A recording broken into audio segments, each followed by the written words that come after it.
Okay, one more, and then I gotta eat. My spaghetti is cooking. It's time to eat dinner. But oh, and while we were on break, while I was going over the playing the video back, I lit my menorah. Today is the second day. Um, so where was I? Oh, what I did want to go into was that which didn't doesn't make a lot of sense. See, that's another one of those things I say that you have to think your stuff out.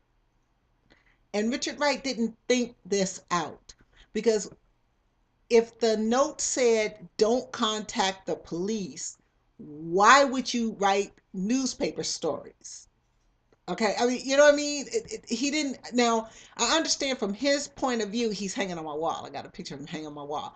Um, I understand from his point of view, what he was trying to do, but to me, that was one thing he didn't think out because the police read newspapers too. Duh.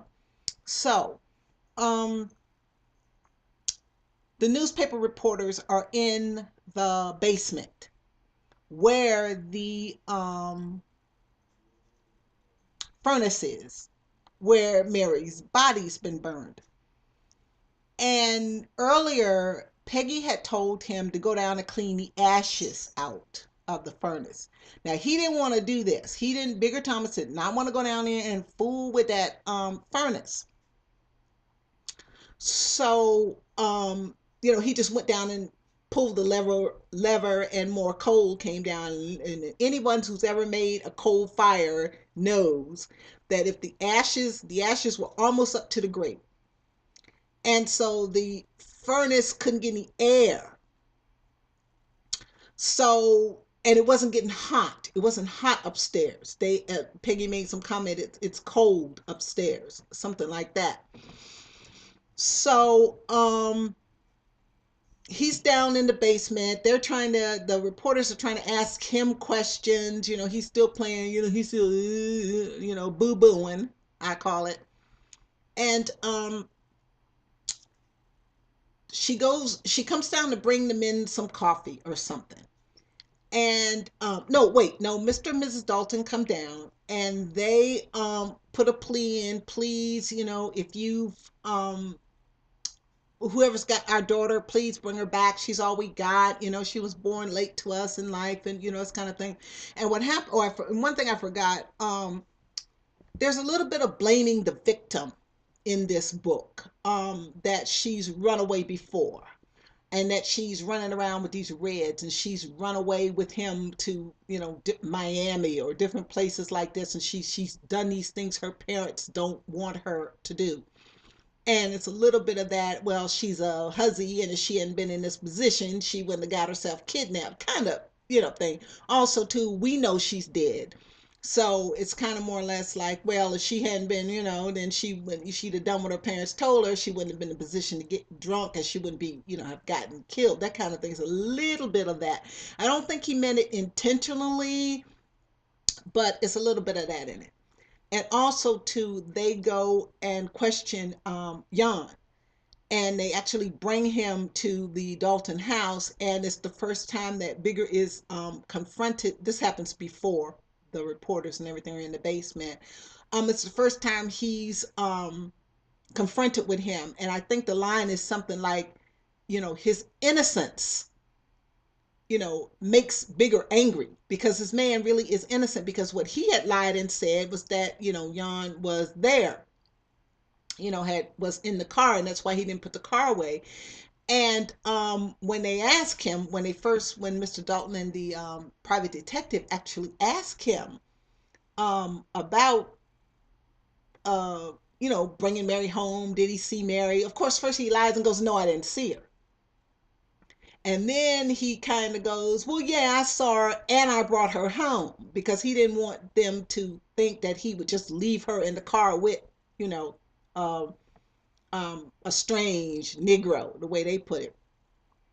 So he kind of talks to, he kind of asks Bigger, he says, well, why did you tell them I came here? I never came here. When he realizes it's something serious. then he tries to backtrack and say, well, yeah, I did see her. He tells the truth, but I didn't bring her home. I've never been I never brought her in the house here. So, like I said before, by him being a communist, his credibility is about where the black guys is. So, but he's a white man. He can walk out. He's free. He has um there's things he can do. He has resources. He can just walk out. He's like, well, either arrest me or I'm leaving. So they're in the basement, and all the reporters and everything, and the Daltons come down, and they make a statement, please, bring our daughter back. We read the note, blah blah blah. And like I said before, it has a hammer and sickle on it, which was which is still is the symbol of the Communist Party. So Peggy brings some coffee down for the reporters, yada, yada, yada. She goes to go back upstairs, and on her way back upstairs, she turns to Bigger and says, clean out the furnace. Okay, now this time he cannot um, disobey because all these white men are standing around, and for him to disobey a white woman like that, he has to do something. So he goes over to the furnace and he tries to shake it, bank it down, shake it down, shake the grates down. And and he pulls the lever and more coal comes up. Well, the whole room gets full of smoke. Smoke comes billowing out. And the men are crying, hurry up, open the door. You shouldn't have let it get so full of smoke, ashes, boy. And they're screaming and hollering. And one of them goes, well, get a shovel.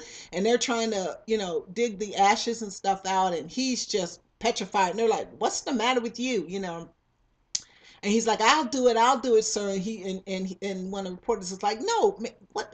Why did you let this, get like this? And so, what ends up happening is some bones didn't burn. They fall through the grate, and an earring falls through the grate. And that's when they decide, oh my gosh, it's the girl. It's the girl. So while all this is going on, this pandemonium is going on, Bigger has taken it. He's run upstairs to his room, jumped out the window into the snow, like it's still like a blizzard, you know.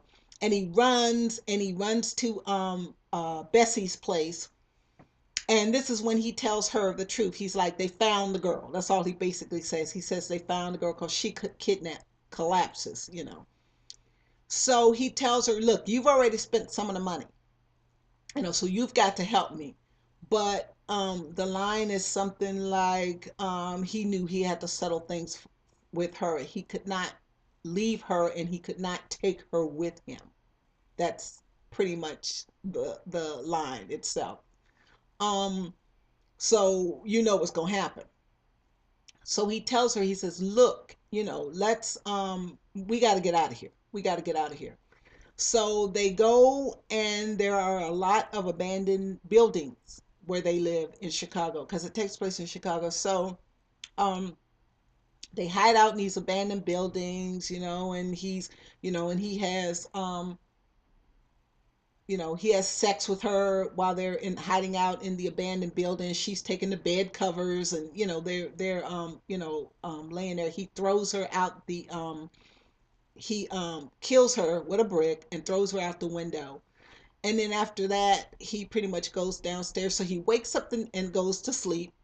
He wakes up the next morning, and he decides that he has got to find out what's going on. He's got to find out what's going on.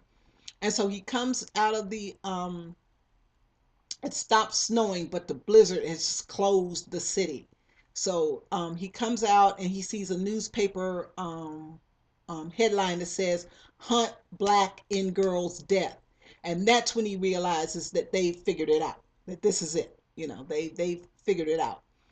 So what he does is he steals a newspaper and he runs into another abandoned building and reads it, and then that's where he reads the whole story of how he was reluctant to clean out the furnace, and how the reporters found the bones and found the earrings, and the mother's in earring, and the mother's in collapse, and all this kind of stuff, stuff. So he decides he's going to hide in an empty apartment, an empty flat. So meanwhile, there's a map, because vigilantes and cops and heaven only knows who are looking for him. And they've drawn a map of the city, and the black part is where they've already searched, and the white part's this tiny little square where he actually is. So he decides, well, they didn't say anything about empty apartments, so I'm going to hide in the empty apartment. And he stops, he buys some bread, and like I was saying before about writers putting in their own life experiences. Richard Wright was very, very poor, and he was very hungry a lot of times. And what he would do to fill up his stomach was he put his mouth under the spigot and turn the water on, and that would fill his stomach up. So Bigger eats, buys this loaf of bread, he eats this bread, and he does this thing with the water hose. He's forgotten to um, um, wind his watch, so he has no idea what time it is, and this kind of thing. And um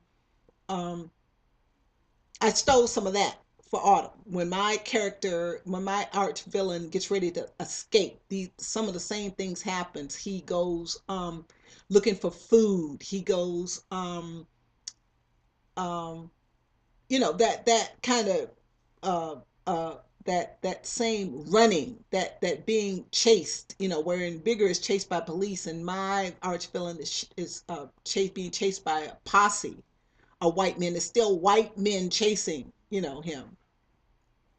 So he goes, he's in this apartment building, and he thinks, okay, well, and he hears the sirens, and he hears all the people down stairs going, oh my gosh, he's um oh my gosh, here they come, because they're going through building to building to building, no search warrants, no nothing. And so what and he hears black people talking. He overhears them saying that if they see him, they're going to turn him in. They're going to, why, look what he's done to them, because they've practically gone through like the whole South Side, and like arrested people and beat people, and all this stuff is going on. And so he thinks, well, I better get on the roof. So he climbs up onto the roof, and he's running, and ducking between like it's sub-zero outside. So what they do is somebody sees him and says, there he is. And I think the line is something like, it was the words he'd been waiting to hear all night, or since he started running, or something like that. And what ends up happening is he's up there on the roof, and somebody spots him. Somebody, well, a man comes up to, look, sticks his head up out the trap door, onto the roof, and Bigger hits him, knocks him out. And so his partner comes looking for him, and he's calling his name, and he's calling his name, and he's looking for him. This guy's knocked out. And when he realized that, his partner's knocked out, he goes, okay, he's got to be up here. That's what's got to be going on. He's got to be up here somewhere. So he that's when he says, oh, there he is. They find him. They get the fire department. The fire department comes, and the fire department comes and turns the water hose on him. Now remember, it's sub-zero, and that pretty much freezes him. And pretty much well, what he was going to do, he was going to shoot himself.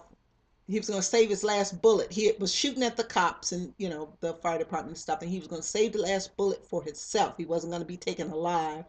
What he ends up, the water hose, the stream of water um knocks the gun off, but they're wondering, off the side of the building, but they're wondering if there's another gun anywhere. And so they don't want to go up. So they turn the water hose on him, and pretty much it knocks his body to the ground. And when they knock his body to the ground, pretty much that's how he's captured, and that's the end of Flight. And what I used, there's one scene in Autumn where my arch villain, but I changed it a little bit. It's the first time he goes into the town. It's the first time he goes into the town because okay, he has no food, he has no drink, he has not. He has to go into the town, to try to, because the farm is too well protected. The farm's um, um, too well protected for him to steal from the farm because remember the outlaws had just been caught and the first set of outlaws had just been caught and all this stuff is going on. And so he goes into the town, and it's one scene where the store owner hears something in the back in his backyard and goes out to look. And his wife goes, well, who, what's going on out there? Don't go out there without your rifle. She tells her husband, because those outlaws might still be out there. And it's actually my character, my arch villain out there, trying to, hustle food and get a drink, and stuff like that. He's out back, he's making noise. And then the scene in Native Son is the same thing when he's hiding in the apartment building. He finds an empty apartment flat, they call it apartment, and he tries to go in, and somebody hears him. And the wife goes, what's going on? And the man says, oh, I thought I heard something. And she's like, get back in here, that kind of thing. And then when he's being chased by the police, my character, of course, is being chased by men on horseback, on horses.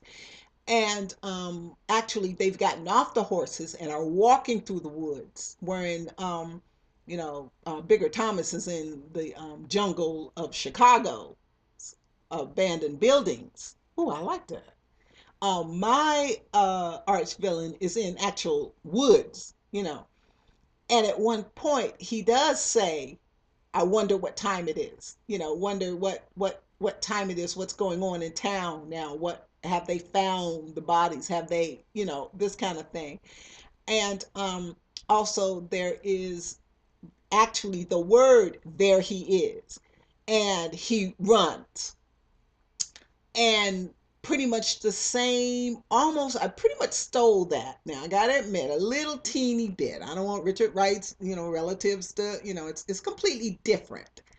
But I did kind of steal the idea of all these white men standing around him, looking down, standing around looking down at him, and that he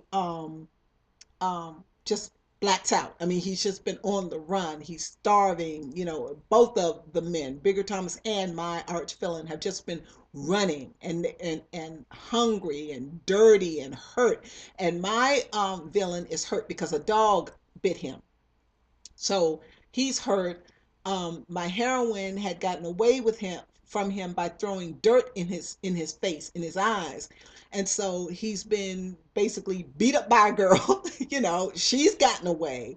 Her man is one of the men, her white man is one of the men hunting for him.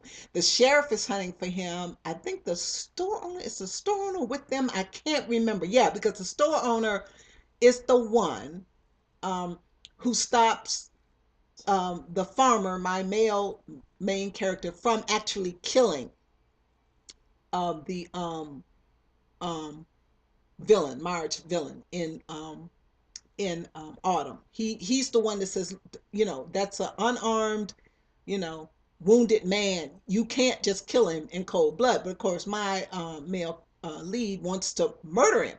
Wants to kill him.